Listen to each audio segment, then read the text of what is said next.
Welcome everybody, All right. and thank you all that will be tapping in, either live Welcome here everybody, on and thank Instagram or on Facebook. And I want to welcome you all to this podcast and this sacred space. As the host, Marcus Christolight of Sacred Light Healing and Wellness, we will be diving into the ancient healing modality, as well as powerful transmuter and practice of balance and healing, and that is holotropic breathwork. And today, as we explore holotropic breathwork, we will be joined by a holotropic breathwork facilitator, spiritual mentor that is residing out of Myrtle Beach, South Carolina currently. And her name is Ginny, and she is going to be sharing some of her experiences as well as any knowledge and wisdom that she has regarding breathwork as a whole, holotropic breathwork as a specific practice, as well as some other energetic and holistic topics as well. So that is what to look forward to in this live space. And this is also a Q&A space. So if you're someone that's in the comments that has any questions regarding breathwork, holotropic breathwork, or energetic holistic healing, feel free to drop your questions down in the comments. Or if you're on Instagram, you can drop your questions down in the question mark bubble down by the comments there. And we'll answer your questions to the best of our abilities for you. So without further ado, I'll waste no time, and I'm going to go ahead and invite on. Ever wondered about the power of the root chakra, how it influences your sense of security, stability, and survival? Welcome to a journey of discovery that will deepen your understanding and connection with this foundational energy center, your root chakra. This is not just an ordinary journey, it's a special opportunity to learn under the expert guidance of Marcus Christolight, renowned host from Sacred Light Healing and Wellness. A master of chakra knowledge, Marcus will guide you through the intricacies of the root chakra, including the common blockages that could be hindering your life force energy from freely flowing. Understanding these blockages is critical. They can manifest in various ways, from physical symptoms like lower back pain to emotional ones like anxiety and fear. But don't worry, the workshop doesn't stop at identifying the problem. You'll also delve into powerful strategies to restore balance to your root chakra. Ever heard of root chakra diets? Or how about the specific practices that can stimulate this energy center? Yes, there's a whole world of knowledge waiting for you. And let's not forget the power of crystals. They're not just pretty stones, they can be potent tools in your chakra balancing journey. Now imagine a sacred community space where you can journal your thoughts, reflect on your experiences, and ask any burning questions you might have. Yes, that's part of the package too. It's a space where you can receive guidance and share your journey with others who are on the same path. The grand finale of this enlightening journey is a live guided root chakra meditation. This isn't just a casual meditation session, it's designed to help you integrate your journaling and intentions, providing a powerful support system for your root chakra. This entire workshop is donation-based, with a suggested donation of $33. The magic unfolds on Sunday, the 31st of March, beginning at 3:33 p.m. EST and running until 5:33 p.m. EST. All this takes place in the comfort of your own home via Zoom. Ready to embark on this transformative journey? To book your spot, visit Sacred Light 33. As me, or send a direct message to receive Sacred Boundaries and the Zoom link to join. Remember, the journey to chakra balance begins with a single step. Make that step today. Book your spot and unlock the power of your root chakra. Marcus Christolight here of Sacred Light Healing and Wellness. Join me for my Chakra Empowerment Flow Shop regarding the root chakra, Sunday the 31st at 3:33 p.m. Eastern. Just direct message me for the boundaries and the Zoom link, or you may go directly to my scheduling website app, sacredlight33.as.me. and reserve your space today. I will see you then. May your journey continue to stay blessed, balanced, and aware. Wholeness and balanced love. Now, and thank you for everybody that's here and been patient with this process, getting started, as we're exploring some new technologies and new ways of holding these spaces and exploring and communicating with all of you. But so again, I am Marcus Christolight of Sacred Light Healing and Wellness, and today we're holding this sacred space to talk about the topic and the practice of holotropic breathwork. And for everybody out there, we are joined by our sacred guest. But her name is Ginny LaDuke. She's out of Myrtle Beach, South Carolina. She's a spiritual mentor as well as a holotropic breathwork facilitator.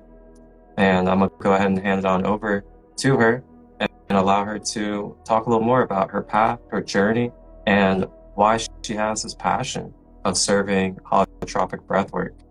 So thank you for joining us, and feel free to begin the flow. Awesome. So my name is Ginny, also known on my IG account as Reverend Lotus Mother, if you ever want to visit me over there. For me, I got into holotropic breath work, I would say about 3 years ago. I went through my own journey of a spiritual awakening. I would say what they classify as the dark night of the soul. And for me, I really didn't have an understanding of what was going on within my own mind, body, and spirit internally. And I really didn't have any guidance other than my own internal guidance, which I think a lot of times we think that we really do have to go to outside sources for healing or for information, but at the end of the day, you start to find that you kind of have all the knowledge and the wisdom within yourself, that if you just know how to tap into that energy properly, there's really no outside mentors or sources that at the end of the day that you actually need to guide you through what I call potentially your spiritual awakening. So for me, on an energetic level, I just knew that my kundalini had been activated. And in that activation, I think it was going a little bit out of control, and I didn't know how to control it. So for some reason, I was guided to breath work just a couple of years ago. And holotropic breath work was something that, for some reason, I always say there's always divine guidance in everything that we go through. So for me, holotropic breath work was something that I was divinely guided to, which is a little bit different of a method than some of our normal breath work that you might be doing in your yoga practice and things like that. It is a technique that causes I would say like this. So when you think of your energetic fields and our energy, sometimes if people know the Fibonacci man there, and if you watch, there's circles that are kind of going like this. So what happens is when we start breathing, we want to do these circular motions, in which we encourage during the holotropic breath work.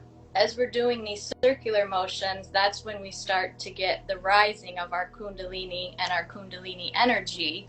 Our serpent energy, it could be Christ consciousness, there's multiple different names for it. It really is just a chemical that lies in the base of our spine, and it's a chemical that we want to stimulate to kind of have, I don't know, I would say like spiritual experience or have euphoric moments. We can have that all through the breath, and we can actually even stimulate an awakening within ourselves by stimulating that chemical which is in the base of the spine, which once again most people know is kundalini. Your serpent energy could be Christ consciousness, your crystalline energy, but really it's just a chemical that's at the base of our spine.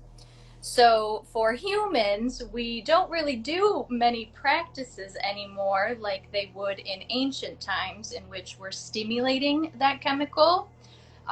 So breath work is a fantastic ancient modality that just really helps to stimulate that chemical. So as we're doing this circulatory breath, we're getting the energy flow within our spine to start to do that circular motion. As we get that circular motion going, our breath is going to start to go up the spine and down the spine, up the spine and down the spine, up the spine and down the spine. And that's where we really start getting into energy and getting our energetic flow to move. As we get that energetic flow to move, that's when we start to get that serpent energy. The kundalini will start to rise, and you can do it specifically just through your breath. You don't really need any outside sources. You don't have to sit and meditate, for 14 hours, go hide away in a cave like a monk or a yogi. You really can do it within a simple practice that takes about an hour of breathing. So as we do this holotropic breath work and we start breathing, it's really just as simple as I have my clients lay down, and I'll have them cover their eyes, and then I also use a frequency type music that's tapped into the theta wave. So it kind of helps to trick out our brain a little bit to go into that meditative state. So when we're in that meditative state, when we're applying the music and then also the breath work, that's when you'll start to feel that kundalini rising. So as the kundalini rises, you will start to feel, it will start to hit each one of your energy center points, or also known as your chakra. And so you can actually, during the meditation, start to feel as it's moving up, hitting each one of our center points. So what people don't realize is really the kundalini really just has to tap into our spine and that chemical in the base of the spine, in which we want to move that up the spine to the back of the brain, and we can do that through the breath work. Once we get that chemical to the back of the brain, that's where we can have what I call those euphoric moments or potentially psychedelic experiences. And that's when we can kind of start to tap into what I call outer body experience, more so the astral realm. And then that's where we can start to really retrieve information from our higher self. And with that information, it can also be very healing as well. So the nice thing with the holotropic breathwork is removing that kundalini. What people don't realize is all of our emotions are based on our spine, and each emotion is going to lie in different center points of your kundalini within your chakras, and each chakra has different emotions that are tied to them. So what we don't realize is over lifetime and life experience, we have a lot of trauma and turmoil that we've gone through, whether we've had bad relationships, abuse, bad childhood. Everything is kind of actually lying in an emotion on our spine. So what we want to do is so what I say is, the mind forgets, but your body never forgets an emotion. So when we experience an emotion, what happens is it starts in the mental first, which we mentally go through it and we feel it, but then the problem is it will get trapped into our subconscious mind. And I tell people that emotions are just energy in motion, right? So what happens is we will have an emotion that we don't get to process in the moment. Then it gets stored in the subconscious mind. After it gets stored into the subconscious mind, it will manifest into what I call the physical. And as it's manifesting into the physical, that's where it's being stored in different parts of our chakras. So what happens is, in order for us to truly release and heal from some of these emotions, turmoil, and trauma that we've been experiencing, we kind of have to actually tap into them. And I tell everybody we need to feel to heal. So the holotropic breath work is something that is nice because it's going to start to tap into your subconscious mind. as you're breathing and you're bringing the kundalini up, and each time you breathe, the kundalini is going to start to hit those centers, okay? And as it's hitting those centers, it's going to bring up some pretty valid emotions that you might have been stuffing down since childhood. So these are emotions that are stored in the subconscious mind that we then don't understand is playing into our physical current reality now. And this could be just somebody did something to you prior, so now you're punishing a future relationship for something that somebody did to you before, because you kind of haven't processed some of your trauma or your turmoil that you're experiencing. So what happens is, like I said, we will experience something. It does start off as emotion, but in the given moment, if we don't process it, it's going to start to manifest in the body. And then, so currently now, a lot of depression, anxiety, some of our chronic pain, physical disease really is just a manifestation of some emotions that we haven't processed.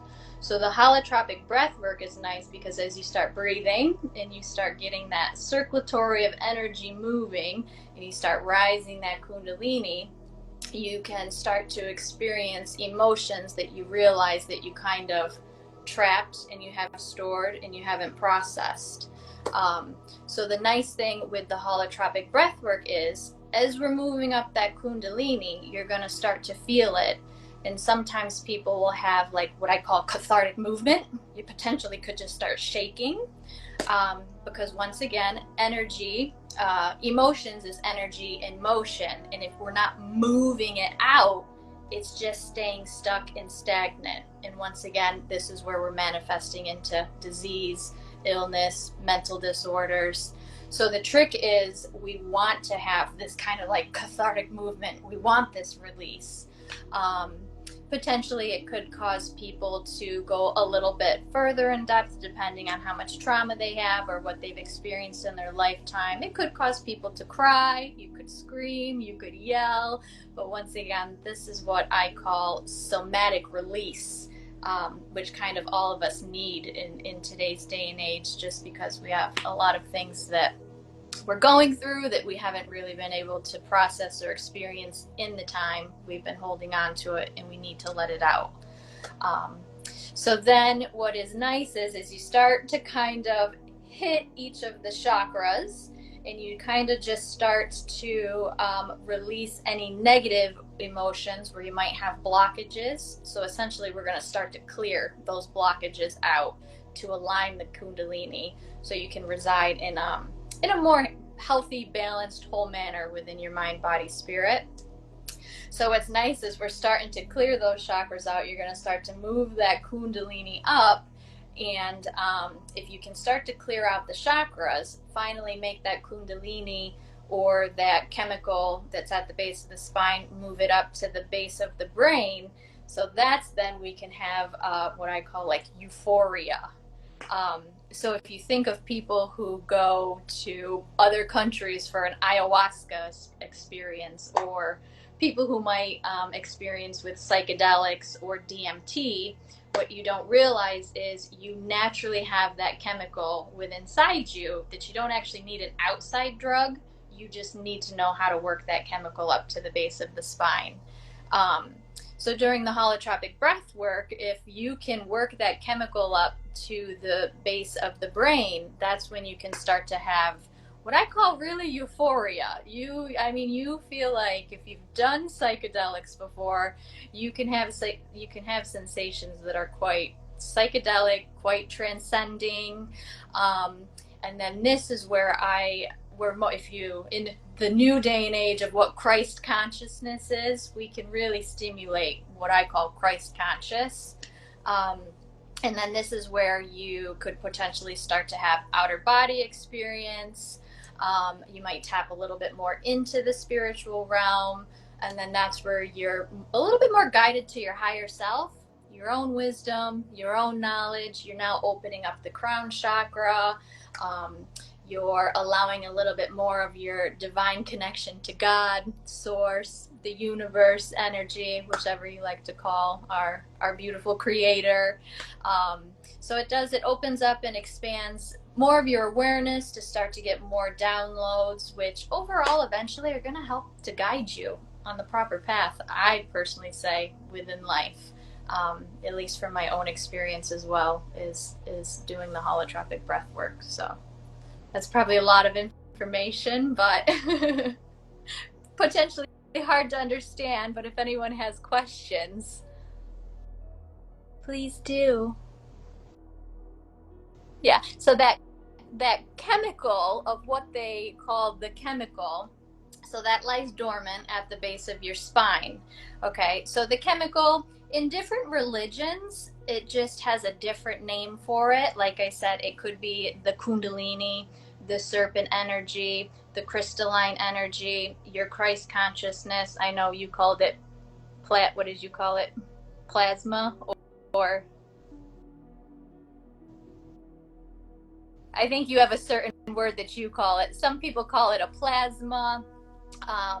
So that a lot of times what that chemical is, or if you want to go to a doctor or a medical field, that's when they tell you have a chemical imbalance as to why you might be experiencing, I can't hear you, hun, but yeah. I'm on mute. That's funny. Yeah. The Christos fluid. Yes, you like to call it the Christos fluid, but there's all different names for it. But really, it's just a chemical that lies dormant. If you want to get a medical term on it, it is a chemical. And the problem is with this chemical is we kind of live a little bit more sedentary lives as the human race. So we're not really being as active and as physical, and we're not like breathing as hard as we used to by doing harder activities. Like if you think about like what we used to have to do as human beings versus what we do now. So the problem is just kind of from sedentary lifestyles, not really breathing as hard and as aggressive as we usually do, not getting all of that body movement. Body movement is another thing that can help to make that go up the spine. So what's happening is this is when doctors are telling you that you have a chemical imbalance. So then they're going to put you on a medication, whether that be an antidepressant, not realizing you don't have a chemical imbalance. Your chemical's just not stimulated. You're not getting that energy circulating properly up and down the spine like it should be. So that's kind of what they mean by that chemical. Yes. Wonderful information. Yeah, so you don't actually have a chemical imbalance. Rather, you just need to properly know how to get that internal chemical to move up and down your spine so it can serve its purpose as to what it's supposed to do. But unfortunately, a lot of us, I would say at least 90% of the population probably is not working that chemical on a proper basis as to how we're supposed to really, when it comes to our mind, to be living in our best mental state. It's really just because we don't have a circulation of that chemical or that energy. Yeah. Yep. That prana. Yeah. So we have a couple questions here on the Instagram. I'm gonna go ahead and pull them up if you would like to answer these questions to the best of your ability. So that chemical actually is what is called DMT. So I know that a lot of people, if you've ever taken a hallucinogenic, there is ways that you can get DMT in an outside source, but that chemical is actually DMT that you have within your own body. Yep. We have it in multiple areas of our body as well. Yeah. But the spine is the greatest area and where you really want to start working it to kind of get it to the base of the brain. So I tell people, you don't realize it, but you think, some people think, oh, well, I have to take an antidepressant or maybe take marijuana, or some people drink, some people find their own forms of method to try to hit these different euphoric states within our mind. But we really don't need any kind of outside substance. We just need to know how to start stimulating that energy constantly. So I tell people, I joke around because there's times where I'm on no drugs at all. I just will consistently do my breath work. And I mean, I will feel like I'm blitzed literally out of my mind. Like I'm on shrooms, Mhm. a psychedelic, and I can walk and have like a psychedelic experience almost all the time now without have to take actual outside substances, which is kind of fun. Yeah, that's the goal, I feel like. That's the place that we really want to be at, is being able to just be on our own energy flow Yeah. to really activate and come into these different states of, the heavenly realms and divineness, and to remember ultimately that it's not that we need something outside of us, or we need to depend upon something or somebody to activate us, or to be able to come into a state of joy and euphoria and feel, the sacral connection to life. And it's really amazing, what we can do with just the breath Yeah. and just a little bit of conscious awareness with our mind. It's truly amazing. But there's a couple of questions here in the question bubble I wanted to go ahead and bring up. The first question is from Sarah Broadhead, and she said, so what is the best way to begin this practice? And I think what she's asking is maybe activating the kundalini. If you could, Sarah, put in the comments what exactly you're speaking on, whether it's the kundalini that you're talking about or getting into holotropic breathwork specifically.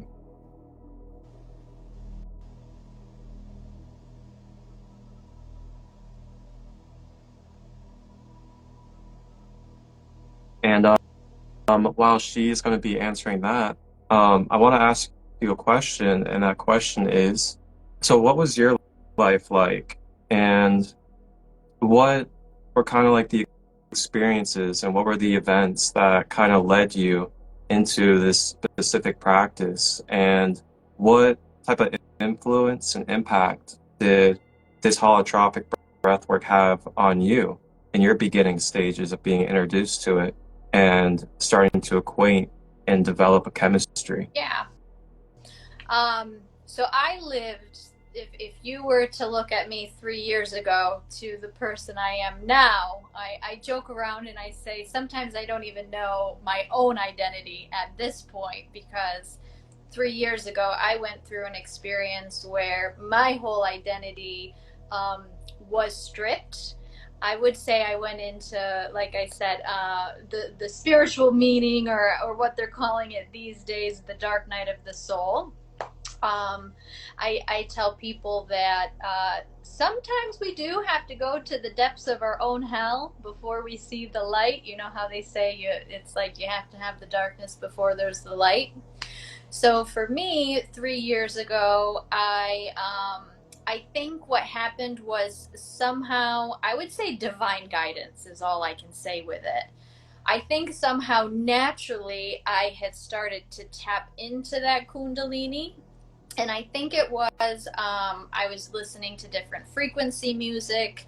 I was doing some somatic releases within my hips and within within a yoga practice. I think what happened was, though, as my kundalini started to rise, I really didn't have much knowledge or information on it, so I didn't actually realize how when the kundalini's rising, how it was really going to start affecting me. So what happened 3 years ago was, so mine naturally kind of started to rise on its own, and I really wasn't doing too much stimulating of it. I just think it was something that was kind of like inside me that was going to go off at some point in time, and 3 years ago in my life it went off. So what we don't realize is, as that kundalini starts to rise, it is going to start to hit our center points. And what's going to happen is it's going to start I'm going to say kind of like do a purge on, because the only way we can get to our highest self is we are going to have to start to eliminate our lower self, or a lower paradigm within ourself. So as the kundalini started to rise, I started to notice that I was going through some emotions, some highs and lows. I was up and I was down, and on a mental level, I can honestly say I thought I was going a little crazy, not gonna lie. I started to experience emotions on a deeper level. It started to hit me really hard. I started to question my identity. I started to question my whole reality. Things started to go a little crazy in my life 3 years ago. I felt like my mind was kind of deteriorating. I started to lose a lot of weight. I kind of went in a time period where I got a little sick. I felt like my body was deteriorating a little bit, as well as I think I felt as though my spirit just left me. So I went through a time period that it was a very low time period, but I also now, 3 years later, coming out of the time period, I understand kind of why I went through it and why I had to go through it. I do believe as a collective, we are kind of abolishing a lower level paradigm. And so what is happening is we have to get out of all of these lower level emotions, and that can be, fear, our anxiety, scarcity, sadness, grief. These are kind of like all emotions that I believe as a collective we're kind of venturing out as we get out of what I call the third dimension, which we're in. So for me, it was kind of something that was divinely guided that I didn't have the guidance on, other than my own personal wisdom within that started to take over. So for me, I was guided to the holotropic breathwork. And as I started to do the holotropic breathwork, that's just when kind of things started to make more sense to me. And then I started to learn how to control that energy that was going up and down. Because I would say, like I said, 3 years ago, I didn't really have control of that energy. And when we're not in control of that energy, that's when the outside world is not going to be in control. And also your reality is going to start to feel out of control. So for me, I learned that by not having that energy in control, really was just affecting my outside reality. And that's where I started to go through depression, anxiety, and my whole life started to spin out of control, and just nothing felt right anymore. So for me, the holotropic breathwork is what we really need to do. Is we need to start to know how to work with this energy, how to align it properly, and how to get it, like I said, so our energy should be flowing like this. Like if you think of two circles intersecting, okay? That is our proper flow of energy. And if you think about it, some people have no flow. And like when we have no flow and it's stagnant, that's when that chemical is going to stay stagnant at the base of the spine. So holotropic breathwork taught me how to get the proper flow. So then that really taught me how to get out of a bad, dark time period that I was going through. Learning how to properly, with my own breath, movement, and meditation, just learning how to properly work with the energy versus against the energy. Because when we're working against the energy, that's when we're going to start to see it in the physical reality with depression, anxiety, fear, scarcity, and which is a lot of what we see in the world today, unfortunately. Yeah. Wow. Thank you for all that. That's very valuable knowledge. And, that is the key, as energetic spiritual beings is, the way that we live, the way that we're able to really experience and feel consciousness and feel life flow through us. It's important that we are clearing out our energy centers and our energy field. And this is where, the chakras come in. And why I teach the chakras so often is because of the importance of having that stream flowing through you. And just like you were pointing out with the circles, you see diagrams of the human magnetic field or our toroidal field, and you'll see that exact diagram being made where you can see the energies flowing up and around.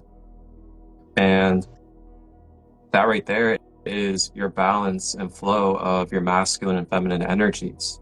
And just like to make it really simple into a visual standpoint, if our energy is trying to circulate and then these energy centers that it flows through have blockages and density and roughness to it that is causing resistance for the energy to be able to naturally and organically on its own circulate, then that's where we're going to start seeing a lot of distortions within our chakras.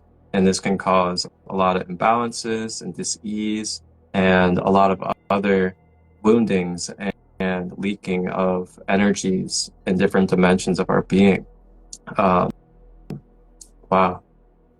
So, with all that being said, and the dark times that came with it, what was something that really was helpful for you and was able to bring a point of stability and a point of clarity during all this chaos that you had to move through? What was something that really supported you through that?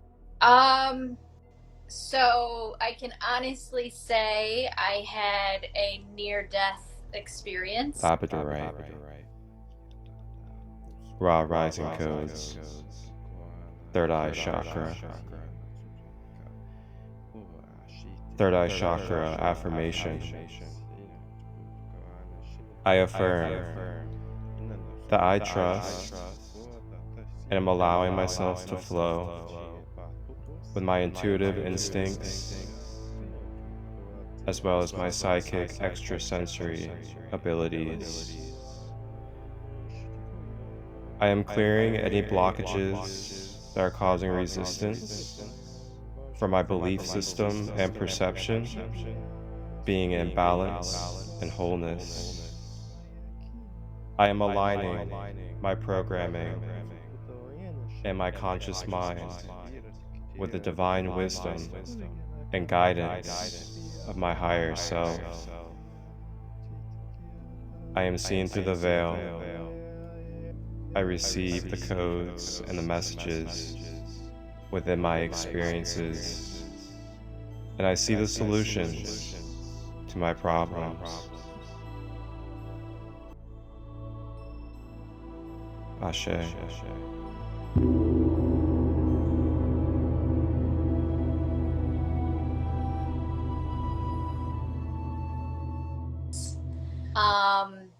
I'm pretty sure one morning I don't know if it was a physical death or a psychological death, but I think for me it actually got to a point in time in my life where it did get so bad, like mentally, physically, everything was failing me, that, as weird as it sounds, it was just one morning I dropped to the floor. My mind gave out, my body gave out. I can honestly say that it was just really learning how to, there comes a point where we have to really learn how to surrender. And I don't think people really understand what it means to surrender. And there comes a point in time within your own mind, your body, your spirit, and in your psyche where we really have to just let go.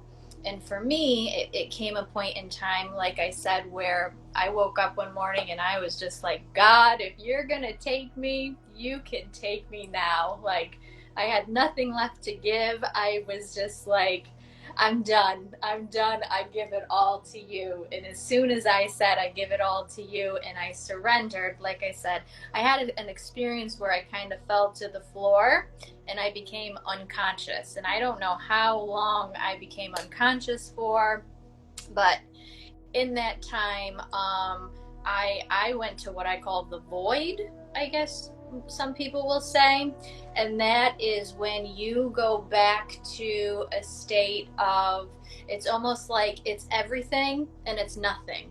It's nothing, but it's also creation. So I try to teach people the void is like the womb. Think of like your mother's womb, right? So if you think of the womb, we're technically all born in the dark, right? So sometimes it's like, why do we fear it so much? Why do we fear this dark, or this dark energy that we're feeling inside, when that's creation? That's what we're born out of.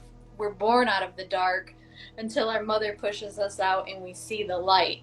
So for me, it was kind of like I had to, so sometimes we think like the darkness or these deep states of depression is a bad thing, but really it's kind of getting us closer to who we are. It's getting us closer to, all I can think about is when I fell on the floor and I hit the void, it was just like my whole identity was stripped.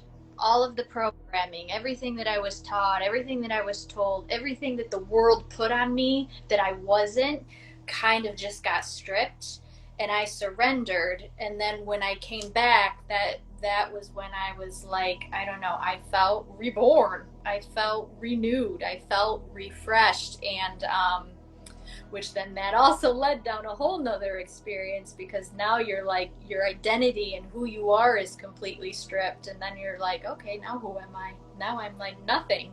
But then it back to realize we really are nothing. We're not our identity. We're not like all these projections and things and teachings and programmings that are put onto us.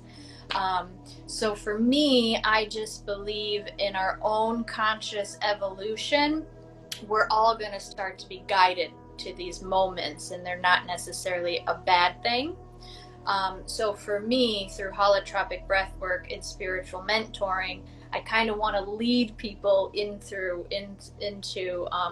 why we're going through these dark times, and why we're experiencing some of these emotions, and we're going through anxiety, and we're going through depression, because it's kind of like that darkness is about to kind of lead us all to our rebirth, essentially, if that makes sense. Yeah, absolutely. Yeah. Absolutely. Wow. Thank you. Yeah. So back to that question from Sarah, since she clarified. Oh, never mind. She said you answered it. Oh, good. So next question we have from Be Present Love Now here on Instagram. And thank you for all of you guys that are tapped in and participating. The question is, I love doing a Wim Hof method breathing. Is holotropic breathwork different? Nice question. Yeah, so Wim Hof actually, so the thing when it comes to breathing techniques, it can get a little confusing for people, because a lot of the breathing is the same modality. It's just a lot of people are now teaching it, and then if you're a teacher, they're putting their own specific name onto it. So sometimes it could be transformative breath or transcendental breath, or so a lot of these names are a lot different, but they're all very similar in the breathing technique. So Wim Hof, I would say, is actually the originator of holotropic breathwork. He's like the main one who actually kind of like came up with it and had really most of the knowledge and the study.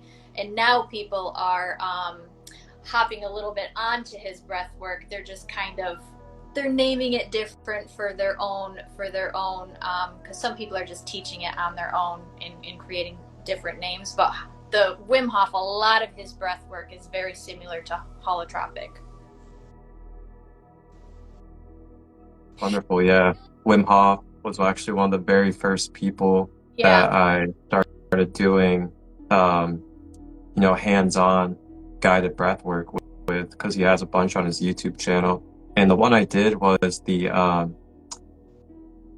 don't remember what it's called, but it's the one where it has like the counting on the screen, and it's just like counting how many breaths you take, and then you hold, and then you release, and then you go back into account again. Can't remember what it's called, but if you just go on YouTube and type in Wim Hof breathing method, it's like the first one and most popular one on there. It's like 10 minutes long. It's a great place to start if you're someone new or you want to explore a little bit of different breath works. It's really cool, Wim Hof. So I recommend with some of Wim Hof's breathing is not so much of the yoga practice where everyone's like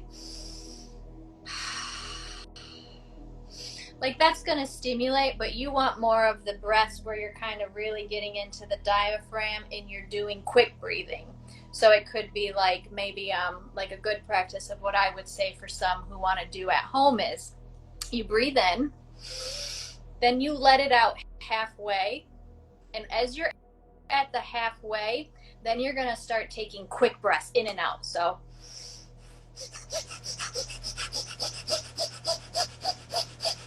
and you'll feel the difference. So if everyone wants to try that, so breathe in all the way. Yeah, let's try that actually. Let's go ahead and give people a moment to get ready and feel how get prepared. That little bit that I just did just intensified my whole nervous system, and you'll feel all the energy within you. So you breathe in, halfway out through the nose, and then in out real quick.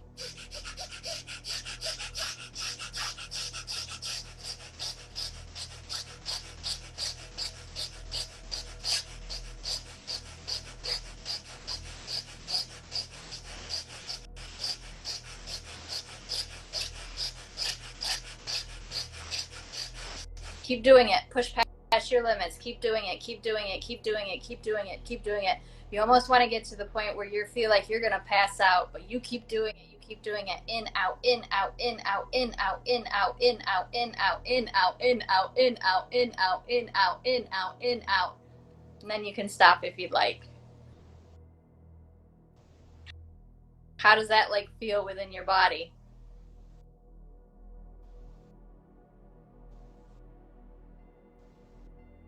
I know for me, it's like oxygenating it, like, so the trick is what we want to do with some of these kind of faster breath movements is what happens is that's when we start to like oxygenate all of our cells.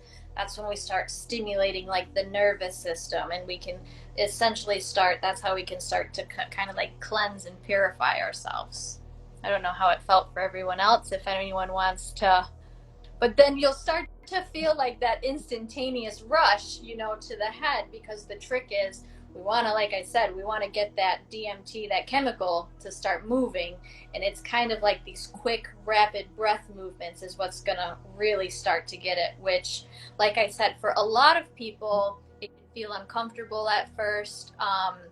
It can feel uncomfortable at first because everybody's used to the yogi breath or the yogi practice, which is very calm and docile a lot of times. But the Wim Hof, you'll start to notice, is not very calm and docile. It's like quick, rapid movement that kind of gets your cells oxygenated and really helps to push up that chemical. Yes. Yeah. So what I do is I say I recommend, so if you can breathe in all the way, halfway out, in, out, fast movements. So the fast movements you want to do about 50 times. So in, out 50 times. Okay. So then you can stop, then take another deep breath in, another deep breath out, bring it back in, and kind of just try to do that at least 5 times. And that will take you into a pretty good experience.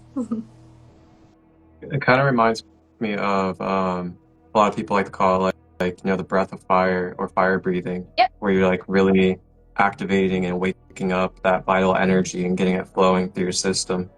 That's the kind of breath we want to really be doing to get that nice stimulation and get that chemical flowing up and down the spine.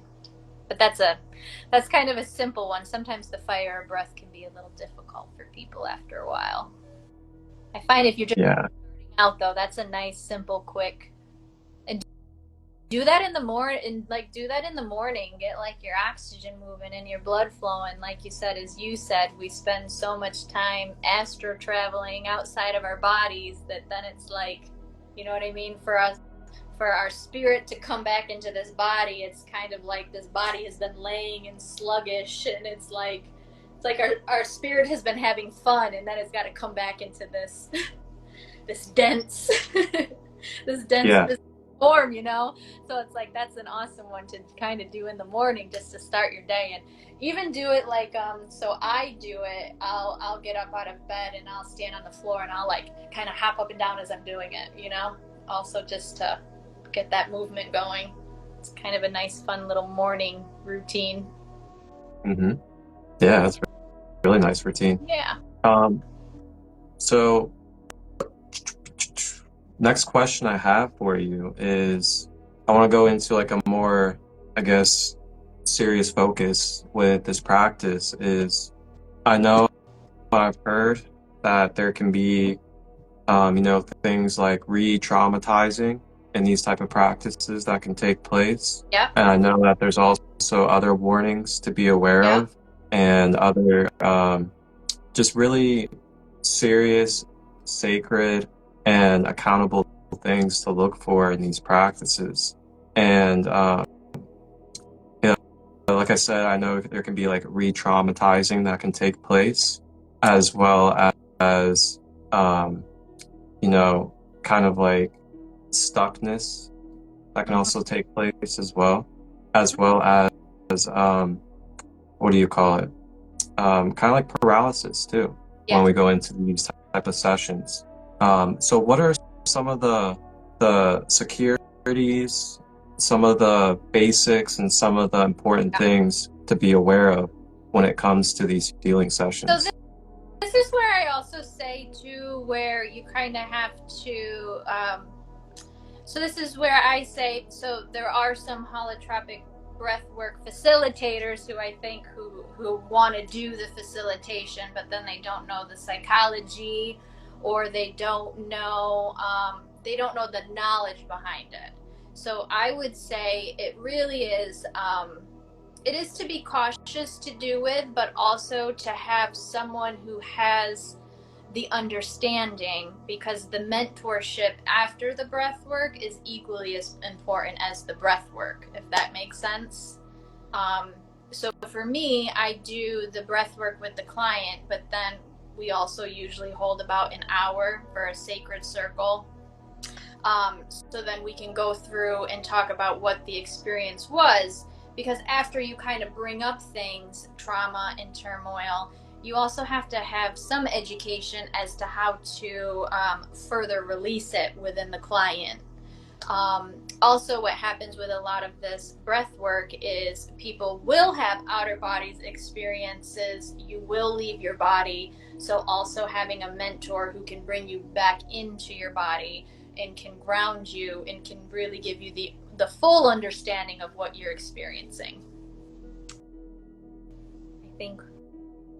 Oh, you're back. I was grabbing some water. Oh, okay. Is there anything else that you wanted to share regarding that as well? Because I do know from experience that, well, not from my own experience, but from hearing that, a lot of times people can get kind of physically stuck, or sometimes sometimes people will get their hands stuck. Oh, okay. Their body parts will get stuck neurologically. Yeah, so what type of things do you do if that situation occurs? Okay, so that actually is a process of which is normal, and it's actually, if that's happening to you, that's actually a good sensation. So what happens when this is called tetany, or in breathwork we call it the lobster claws. So this is something that's going to happen, and I'll tell you why this happens. So when we do breath work, what is happening is you are oxygenating your cells at a specific level that it's like a shock to the system. So what happens with breath work is we are actually resetting the nervous system. So the problem in today's world is most people are living in what is called the sympathetic nervous system. That is our fight, our flight, our survival. And if you think about it, it's super easy, and that's just because, I mean, some people don't know if they're going to have a roof over their head. Some people don't know if they can afford their next meal or take care of kids. Or the world that we live in today it's just like it beats up our nervous system on a daily basis, which is causing us into our fight, flight, survival. Okay, so what happens when we do the breath work is we're resetting the nervous system, and we're trying to get it back into the parasympathetic nervous system. So when we do this, I'll tell you why things start to happen. So when you start breathing like this, okay, it sounds scary, but it's not scary, because like I said, when we think of like darkness or death, people are kind of scared of that. But what I mean by death is it takes our body into a metaphorical death, if you want to say. Not a real death. You're not really going to die.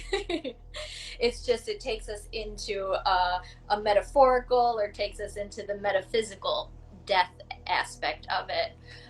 So what happens is when we start breathing like this, it tricks our mind, body, and the nervous system into thinking that we're dying, if that makes sense. And it's not necessarily that we're dying, it's just we're letting parts of us die that aren't serving us purpose, that are kind of leading our lives into this fight, flight, or survival. And it's resetting to kind of get us back into the parasympathetic nervous system, which is our rest and digest. So in order to go to the rest and digest, we almost have to go through this death of the sympathetic nervous system, if that makes sense. So as our nervous system is starting to shut down, that's where we get these little, it's called tetany, or the lobster claws.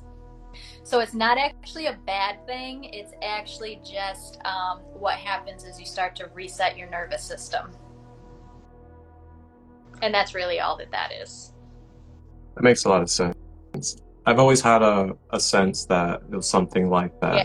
I never had a feeling of fear anytime I was doing my guided meditations, and I saw that it was really a natural sense of like, it's just a process of, you know, going through releasing and going through recalibrating, things like that. Yeah. And so what I find within my session, this is why it's good to have a session and to have someone who knows kind of what they're doing and have an understanding of it.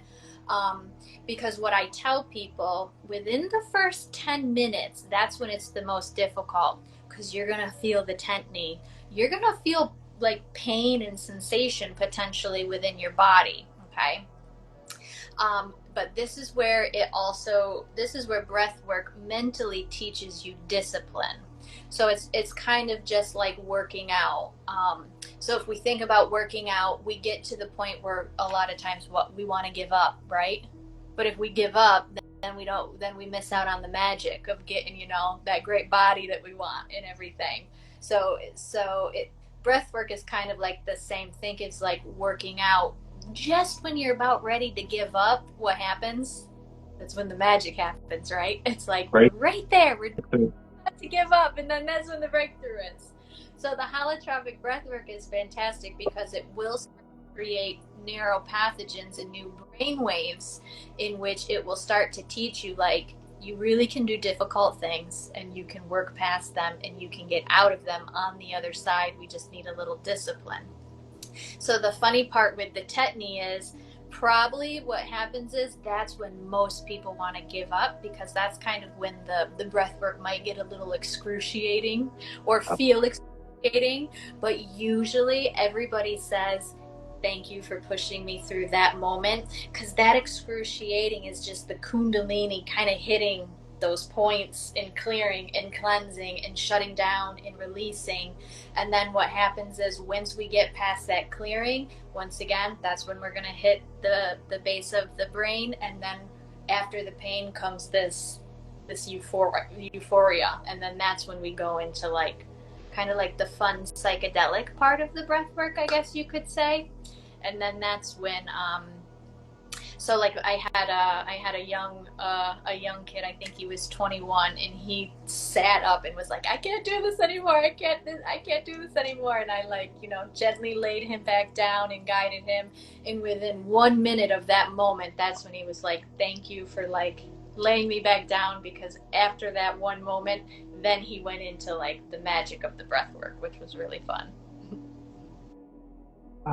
Yeah. Yeah. Thank you for sharing that. Yeah. Wow. Welcome in, everybody. Welcome everybody that's just popping in and fresh to the space. If you guys have any questions at all, those of you that have just joined, either on Facebook or on Instagram, feel free to drop your questions in the comments, or on Instagram, drop it down below in that little question mark bubble. And you guys can ask any questions regarding holotropic breathwork as a whole, as well as anything energetic and holistic as well for either one of us. Yeah. If you want to know more about kundalini, or what an awakening is, or the dark night of the soul. Yes. Always wonderful topics, and very talked about topics that a lot of us have heard about and may not know specifically in detail what these things are. So it's a great opportunity for you guys. Feel free to drop those questions. Let's see. So we've gone over the insecurities of it, gone over the basics of what it is, as well as what it does for us. Now, is there any type of like preparation or any type of fasting or anything that you typically like to incline your clients to beforehand? So I recommend not to really have, because also fasting is kind of also a natural way for us to kind of get that to circulate to and get us into higher states of consciousness and better awareness. So I always recommend fasting if you possibly can. But I do recommend, if you are to come in, just have like a light meal, nothing that's really too heavy on the stomach. Because sometimes we don't realize it, but when we're trying to get that energy to flow, we don't understand how much energy it takes to digest food. Oh yeah. A lot of energy to digest food, in which we dehydrating. which we don't want to focus the energy on digesting food. Rather, we want to focus on, like I said, this nice little. So I do recommend, if you're someone who can fast, but I understand that can be difficult. So just something light, maybe like fruit or a juice or a smoothie. But I don't recommend any like dense food. Like I don't recommend maybe meat or your root vegetables or things like that. Things that are just a little bit more light. Maybe like a salad, fruit, juice. Okay, yeah. That's how I am too with my sessions. I like to recommend to people, basically, I'll do water and maybe some fruits and veggies beforehand if you're going to eat, but try to fast, keep it light, so then you're able to have, like you said, your physical body can focus on, its cells, the nerves, the organs, and things like that.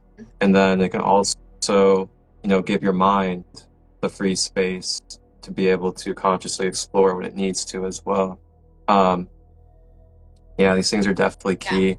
And then I recommend afterwards. So, because what can happen is, like we have outer body experience where we will leave our body.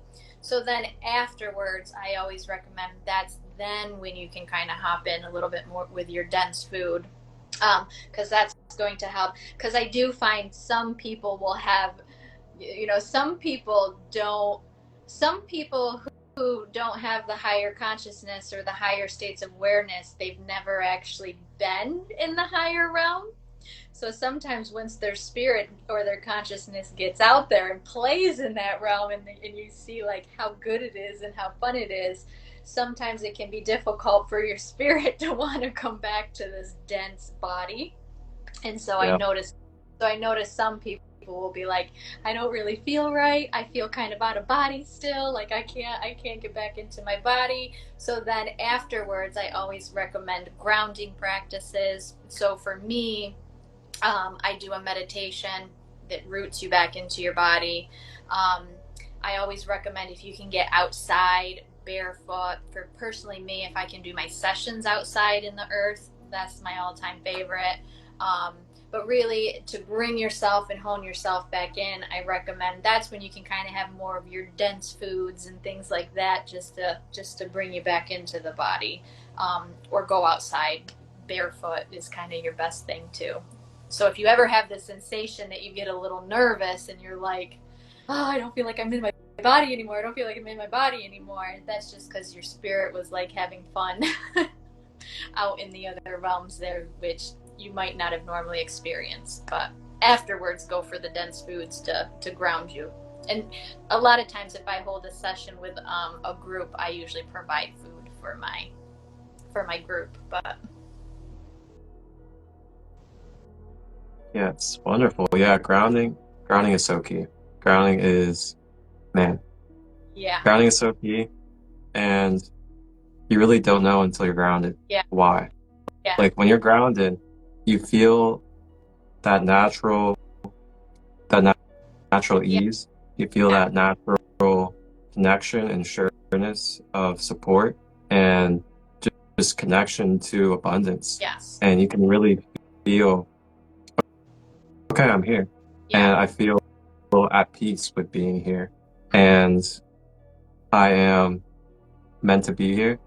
And I have this physical body for a reason. Yeah. And that's what grounding can do for you. It puts you into that type of mindset and that type of state of being where you're really at ease and at peace with being in your human body, being in your human life. And I'm not going to get too far into it, but we see a lot of humans with really blocked up lower chakras, especially the root chakra.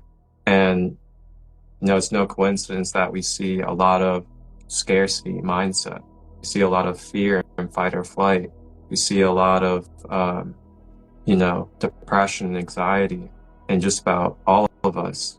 And a lot of that has to do with having a blocked up root chakra and not being actually anchored and grounded into the electromagnetic grid and the metaphysical grid of Mother Earth. And that's something that I teach and I talk about, and you guys can actually find on the content on my YouTube channel, is teaching about the light body or the energy body, where I talk about the metaphysics of grounding as well as the chakras, and I go in depth with that stuff. And if you guys are interested, you guys can go to my YouTube channel. It's Sacred Light Healing and Wellness. And if you go to playlist, it's under Light Body Awareness 101. You guys can check that out if you want. And so what I tell people, because sometimes you can say grounding, but some people who don't understand grounding or how it feels, is what I say is, think of it this way. A lot of times we're not living in our body, but we're living in our head, right? We're living in our head. And when we're living in our head, that's when we're kind of disassociating. And so I always say, like, disassociation is kind of like the opposite of grounding. So it's really learning. And I think when we're in our head a lot, we can start to actually feel when we disassociate and when we leave our bodies. So grounding is something that's good because it's that actual physical feeling of when we're in our heads and we're out here, we're not in our body. It's learning how to get like out of the head, out of the mind space, out of the disassociation, and then grounding and feeling what it feels like to like hone in and bring ourselves back into our body, if that makes sense. So that's a lot with anxiety, is because we're living too much in our head and we're not living enough in our body, staying grounded. That's a great way to explain it.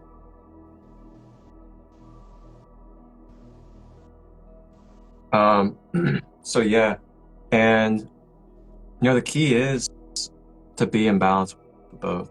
The key is to be in your heart and in your mind at the same time. And you can really feel that when you're in that balance with your chakras. you'll be able to feel that grounded peace and the ease, but then you'll also feel energetic, and you feel uplifted mentally, and you can feel, your access to joy and happiness and upliftment. So, balance is the key. And as they say, you can only reach your branches as far as you can reach your roots.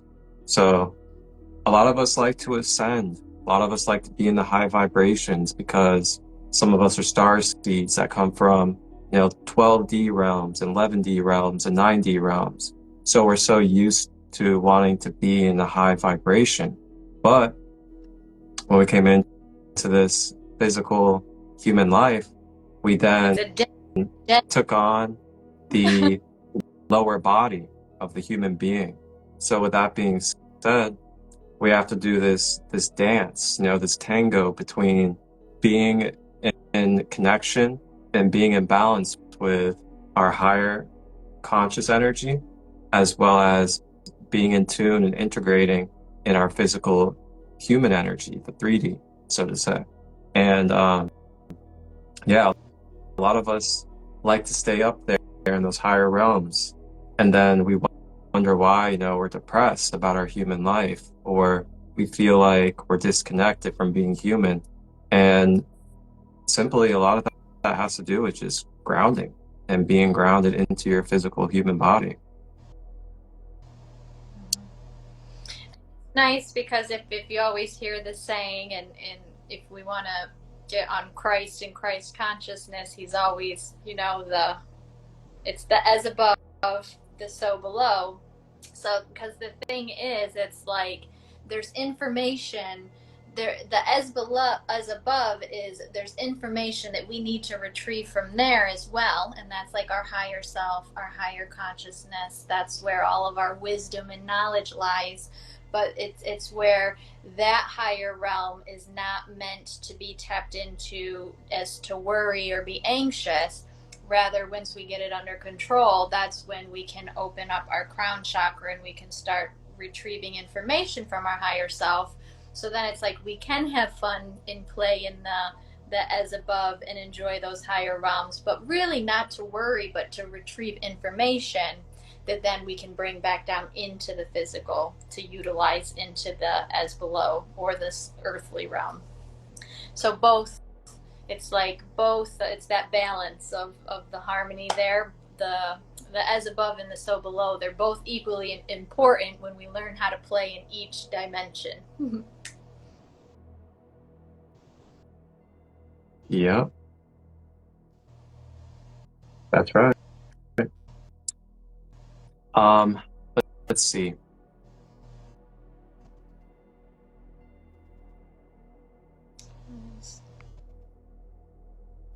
Oh, I can't read. What does she have? The wisdom of water. What does that say? What visualization do you personally keep? I can't read the rest. Yeah. What visualization do you personally keep in mind during your breathwork practice?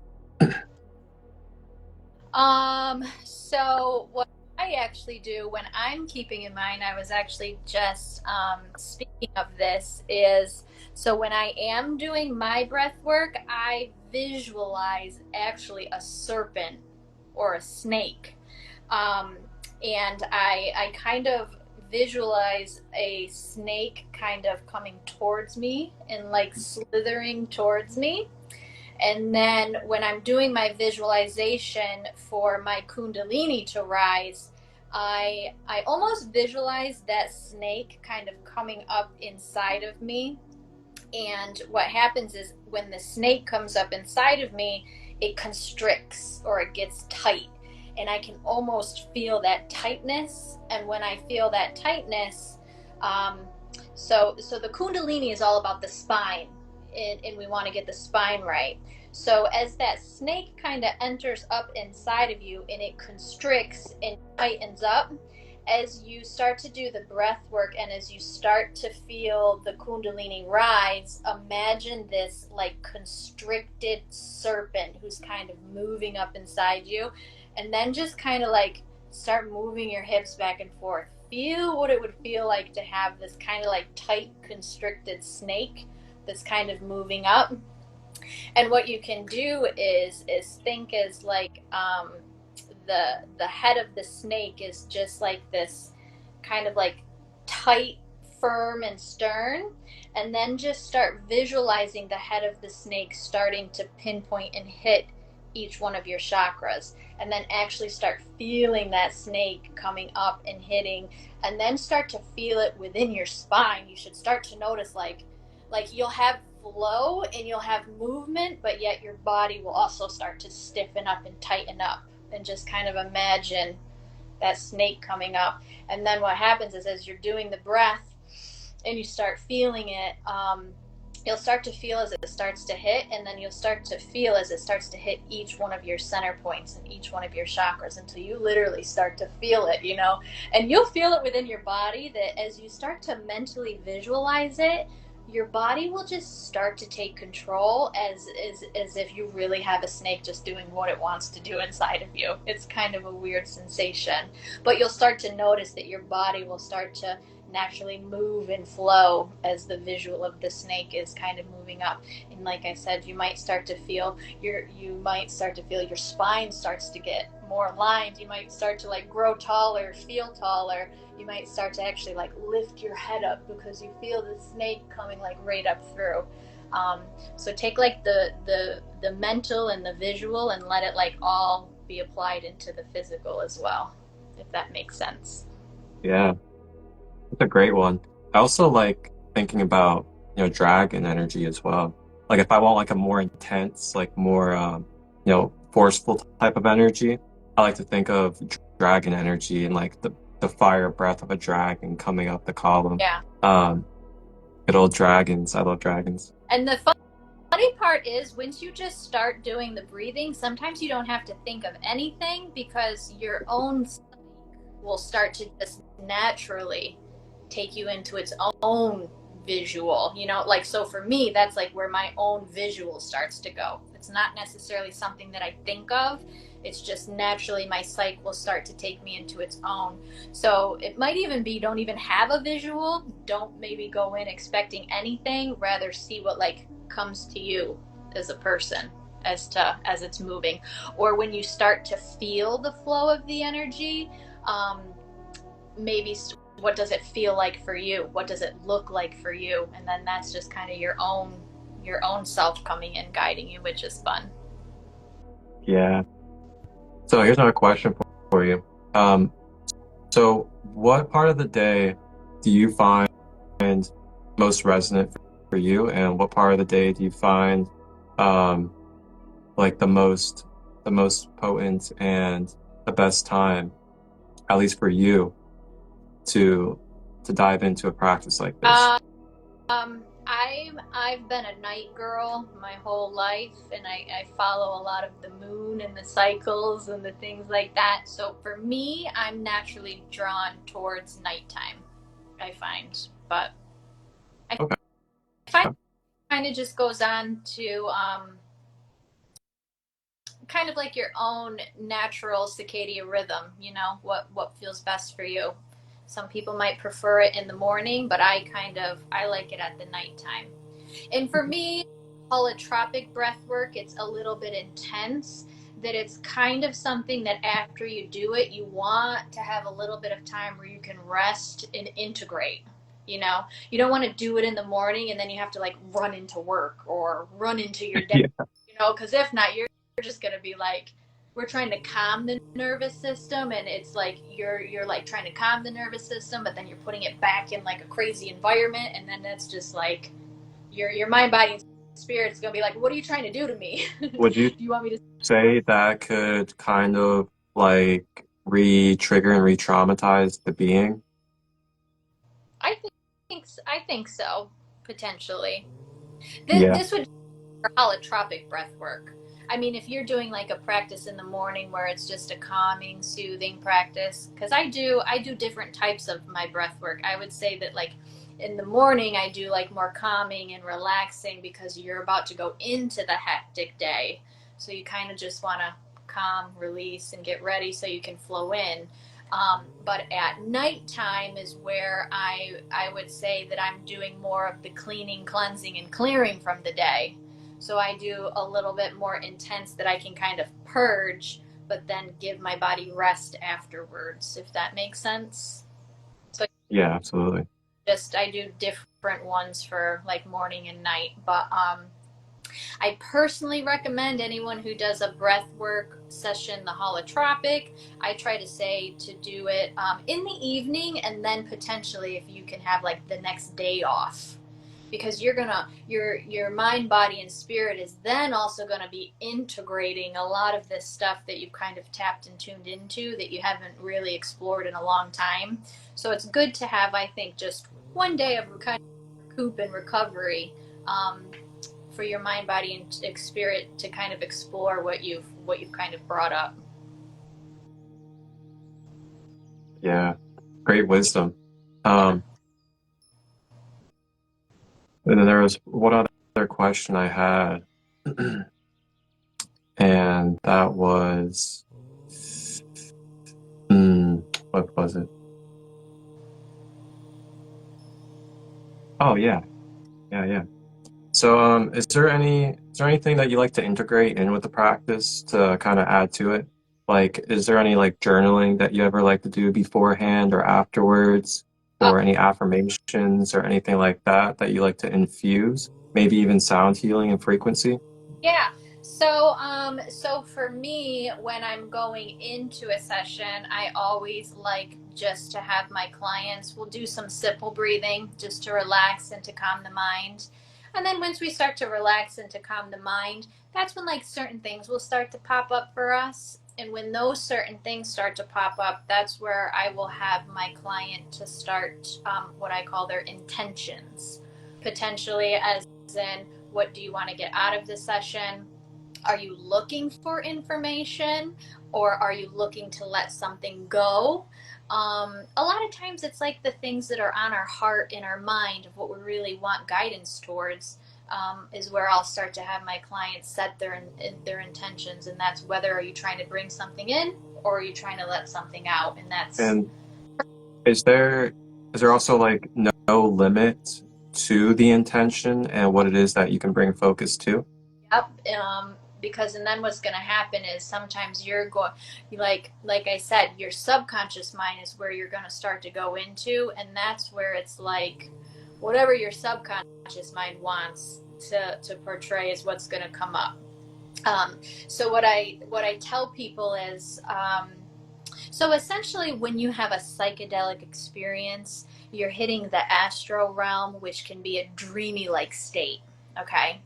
So when we can get that chemical to go up and we can get into that dreamy like state or the theta wave, essentially you're going to have wisdom and information that comes to you in like a dream form. Does that make sense? So some people are like psychedelic, but it's essentially your mind going into a dream-like state. So 4D, so to say. So I highly recommend, if they always tell you to keep the journal by your bed, and when you're done, when you wake up in the morning, whatever dream you had, always write it down when it's fresh in your memory. So it's the same thing. I always tell, you're going to go into these dream-like states and you're going to have things, and through experience, it's just like your dreams. It's like, what the hell does that mean? You know what I mean? Like, why?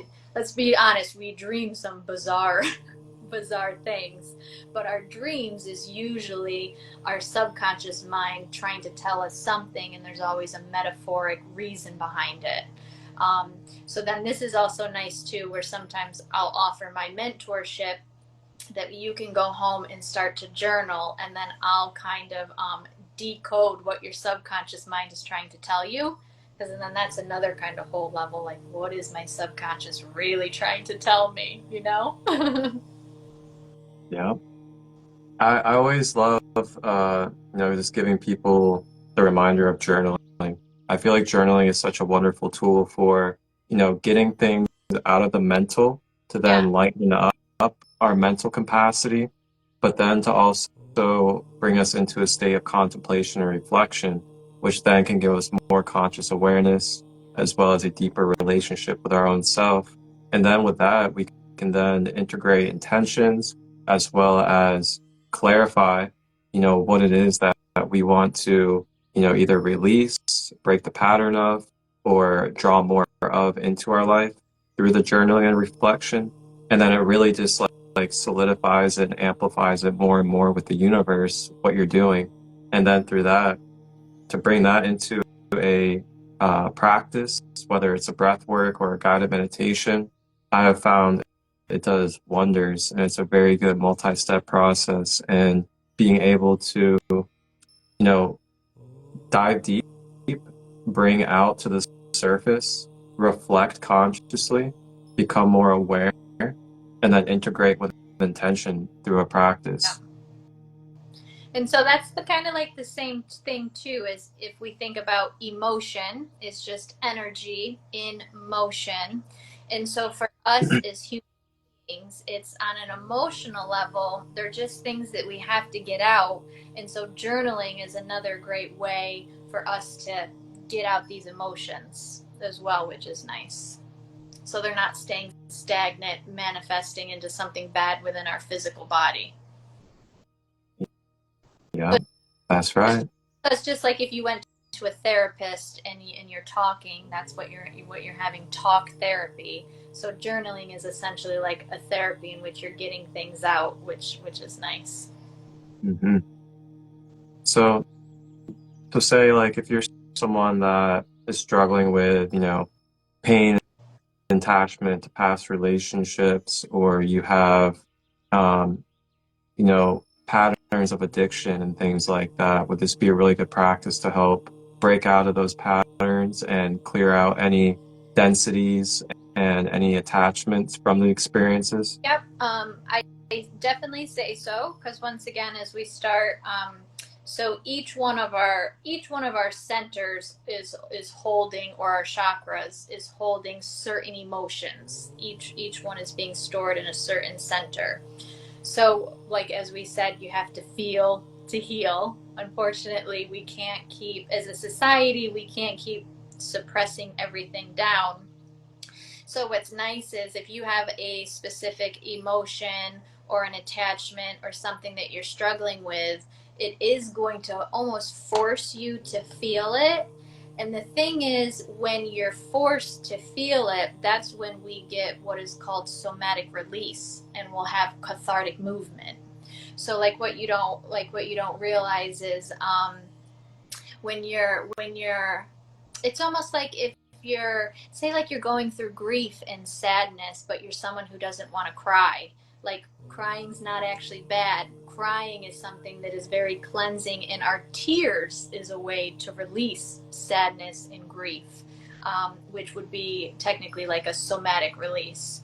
So what's nice is if we are going through something internally, it is going to be triggered inside us, where we will have, that's where the cathartic movement will show up. And this is where how we release trauma.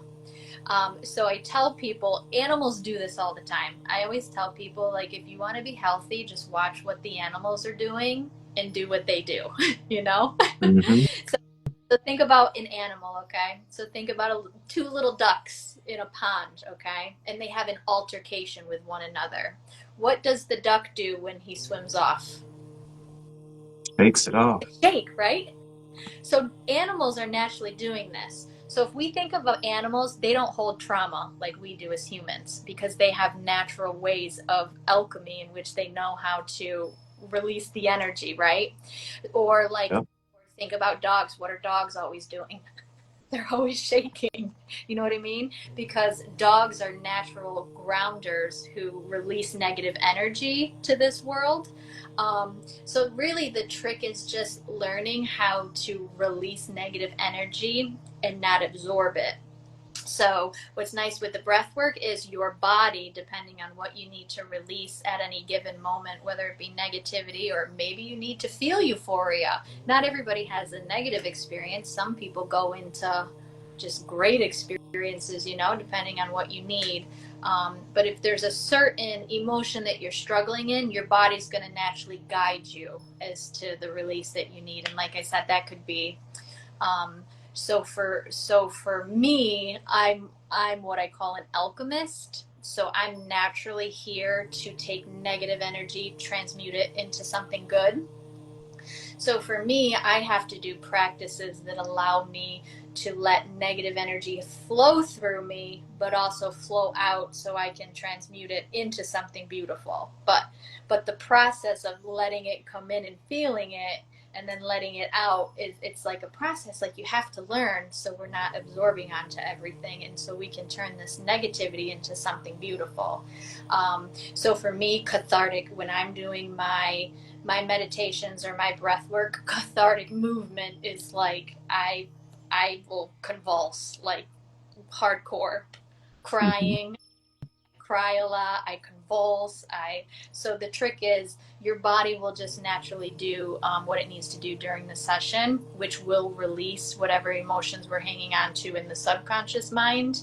And then this is where people then come out, like, because if you think about it, we have trauma which just keeps building up, and it like feels like the weight of the world's on our chest.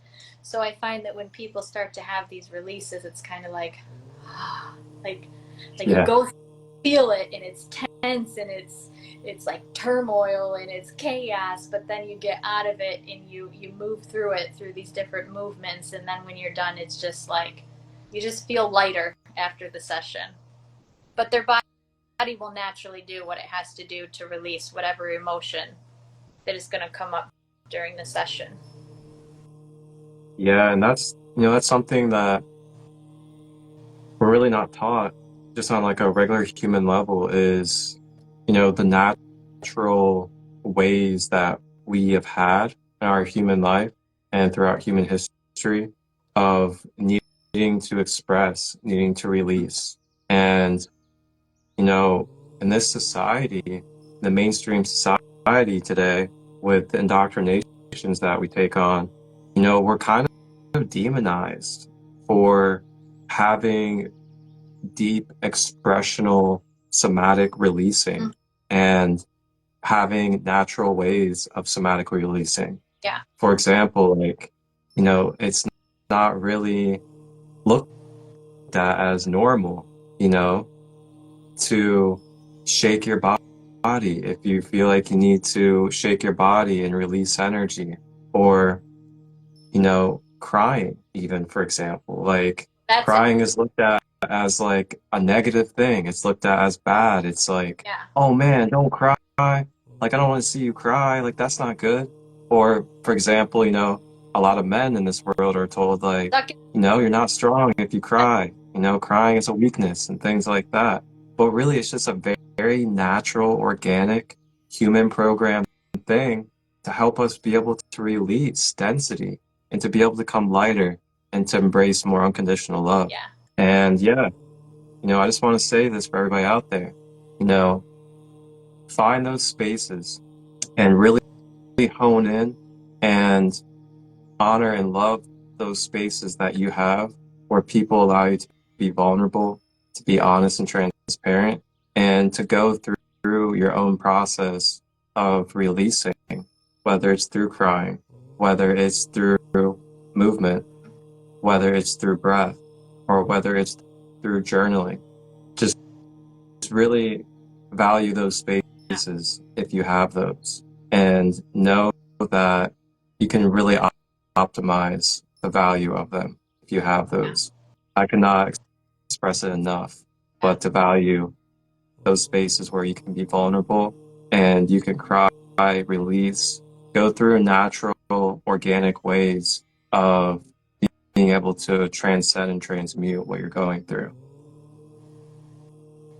Well, that's where it's the emotion is just energy and emotion. And if you're not expressing it in the physical moment in time that you're feeling it, that's where it's then getting trapped and stored, and that's where we're experiencing that it's now manifesting into the physical within disease and illness.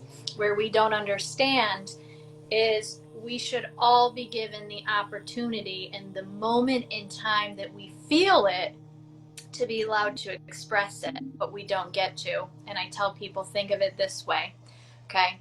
So think of you went into work and you had an altercation with a coworker, right?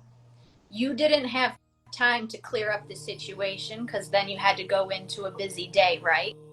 But then as you're in your busy day, you're ruminating on the altercation you had with a coworker. You're ruminating. And then what happens is the day ended, you still don't get to have a conversation with that coworker. Then what happens? You go home, you ruminate on it, when in all honesty, we should be able to have an altercation, but then also have an opportunity to clear it up and express it in the moment. Does that make sense? Like, that's how we have healthy relationships, but all too many times as we have an altercation, we're not clearing up the altercation in the moment, and then that's when it's getting trapped and stored, and then it's being harvested in our body. And then that's where, like I said, we start to worry, we start to think about the altercation, and we just go even farther into it, where it's like we should be able to be allowed to express to people in the moment how they made us feel, you know, and not be judged for it. Absolutely. Easier said than done, though. Yeah. A lot of us have traumas and pains and triggers. Yeah. And we as humans have to kind of like get out of our ego and our own self-centered self and have awareness to be like, okay, I hear you. You hear me, I hear you. And then by the time we're done with it, it's like, wow, how stupid was that altercation, you know? Yeah.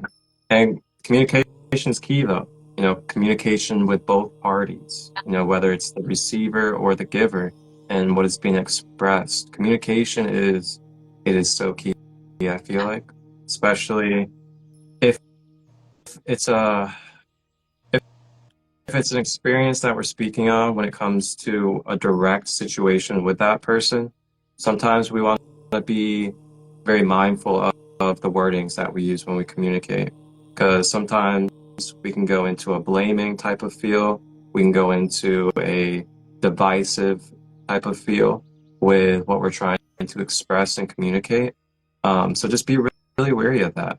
Your communication style and your approach to your loved ones or those that you're approaching for your vulnerability, because we just want to be aware that they're also human. They also go through what they go through mentally and emotionally, and they have their own triggers as well. So we all have different, we're all seeing through a different lens. We all have perspective on a certain situation, so we have to be understanding of each kind of perspective. Yeah, exactly. Yeah, you know, but this is how in our daily lives emotions are being stored, and then we're not letting them out in proper ways. So this is where, once again, like meditation, holotropic breathwork, or just having specific designed routines that can help you process it when you can't physically be processing something in the moment due to life happening, if that makes sense. So to absolutely have modalities that then later help you process, because a lot of us are, like I said, we're shoving down emotions, we're not processing them in the moment, but then usually later they explode on somebody or something. And somebody who doesn't deserve it ends up taking our turmoil. But so this is where it's nice just to have healthy modalities where you know how to tend to yourself, your own emotions, and your own inner well-being, knowing that like you can't control anybody else, but you can control your own inner state, which is nice, and having modalities to do that. Exactly. Well said. Yeah. Well, looks like it's a good time to probably start wrapping up. You know, we're about hour and 40 in, and there's been just a boatload of knowledge and gems for the collective to really sit and integrate with. And if you guys have any final questions, feel free to drop them. And for everybody out there that is interested or would like to connect and learn more about these practices or anything else that myself or that she can supply for you guys, where can everybody find you at? Do you have a website?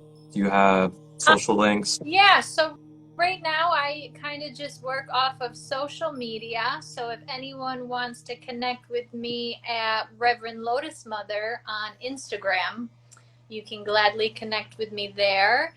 And I do virtual sessions, so we can just do a Zoom session for the holotropic breathwork if anyone's interested.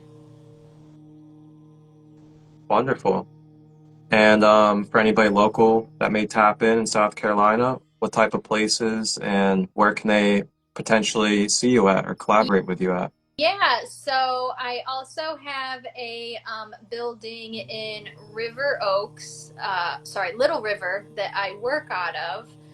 So I hold sessions there. And then I also do workshops and events for like-minded individuals. So if any of you beautiful souls have any practices that you'd like to implement as well, I offer my space in doing so you can hold space for others and whatever your great talents are. So you can also bring that to Little River as well in South Carolina. Very nice. Whether you're a sound bowl healer or you have a specific meditation program or just however you walk in your purpose, and if you'd like to share it with anyone and ever create a workshop or event, I have a beautiful space for that as well for all of you. Wonderful. And I also saw something about a salt sauna. Are you involved with some type of salt sauna? But yeah, so once in a while I hold breathwork sessions at a halotherapy center. So that's usually nice. And what is that exactly? So halotherapy is salt therapy in which it's a beautiful meditative room in which they actually push out salt, but it's like high in magnesium. So I think a lot of people don't realize it, but we lack a lot of magnesium in our body. As you're sitting in the salt room, she has this filtration system of the halotherapy that kind of like shoots out, so you're breathing in the particles. And then it's just a nice way. It's kind of just a way where you sit, you breathe in the particles, and it's a nice way just to break away from the loudness and just kind of sit in a nice meditative state of a room and enjoy the halotherapy. And then I've been doing a few breath works with her as well, where sometimes we hold events. Oh, that's amazing. Because then the heat and the salt are going to open up your system, open up your pores and your cells. And then to bring in the breath work with everything that we spoke on, that's a wonderful practice. And that's excellent for anyone if you also experience asthma, allergies, upper respiratory issues. To have the breath work and the salt therapy is like a pretty fire combo. I could see that. Maybe even add a little bit of eucalyptus or something in the air. That would be awesome. She has a whole jazzy, beautiful little routine that she does. She has like a whole oxygenating bar too, where you can go have, and she does these foot detoxes. And then she also has the sauna therapy with the red light and the blue light. So it's a whole cool fun time there. Wonderful. I'll definitely put the links down below in the description and make sure I get that on the YouTube description as well. Yeah.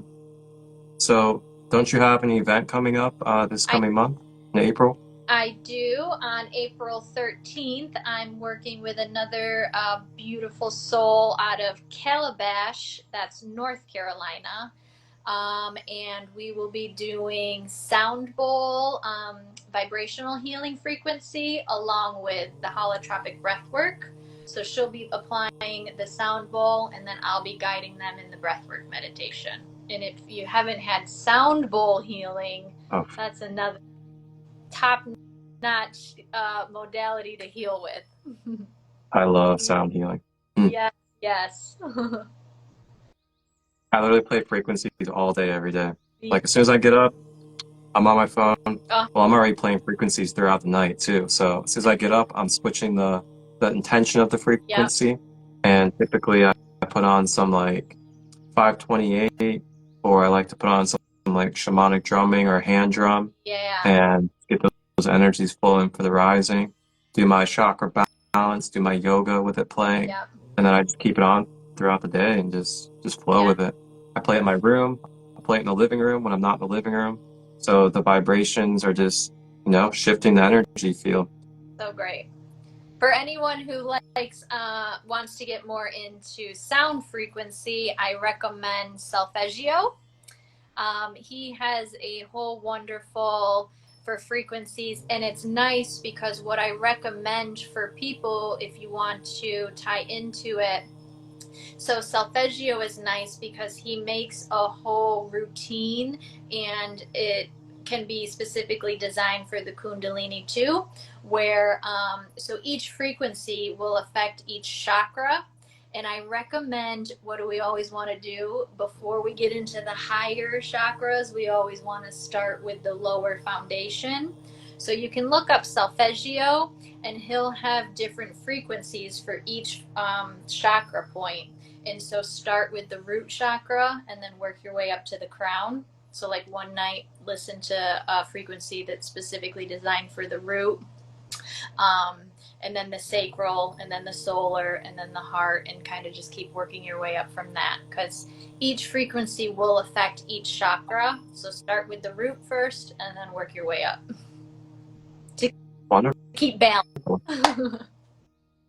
And then lastly, so for anybody that could be popping in on the YouTube later on and doesn't have social media, is there an email or anything they can reach out to?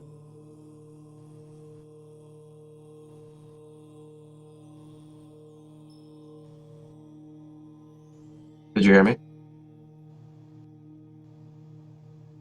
Talking to everybody in general.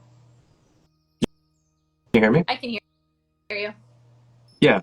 So for people that are going to be viewing this, you know, on YouTube or in places where they don't have social media, is there an email or something they can contact? Oh, me, you want an email. Oh, I apologize. I thought you were asking if somebody else had an email for you. My email is Ginny, GINNYINGALLS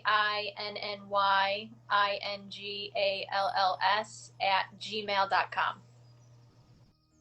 Okay, great. I'll be sure to put that down below in the description for everybody.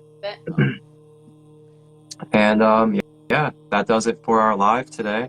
And wow, what a powerful session of just really good basics, knowledge, and wisdom surrounding holotropic breathwork, and just the holistic and energy standpoint of, you know, what healing can look like, as well as the process of releasing, somatics, and so much more. Thank you for being our sacred guest today on this live. And yeah, wow. I look forward to more. Awesome. There's my email. Perfect. And for everybody out there, just a reminder, if you guys want to be a part of a root chakra empowerment workshop that I'm going to be holding on Zoom this Sunday, on Easter Sunday, I will be doing it donation-based. It's about 2-hour long space, and we'll be going full in depth on the root chakra. I'll help you identify any blockages or overactivations that you have in the root chakra present in your life. And then we'll be doing some journaling and some conscious reflecting and guidance in the community space. And then I'll give you some practices, some strategies and tools to help you balance and maintain your root chakra. This is going to be crystals, going over diets, going over frequencies, yoga poses, and more.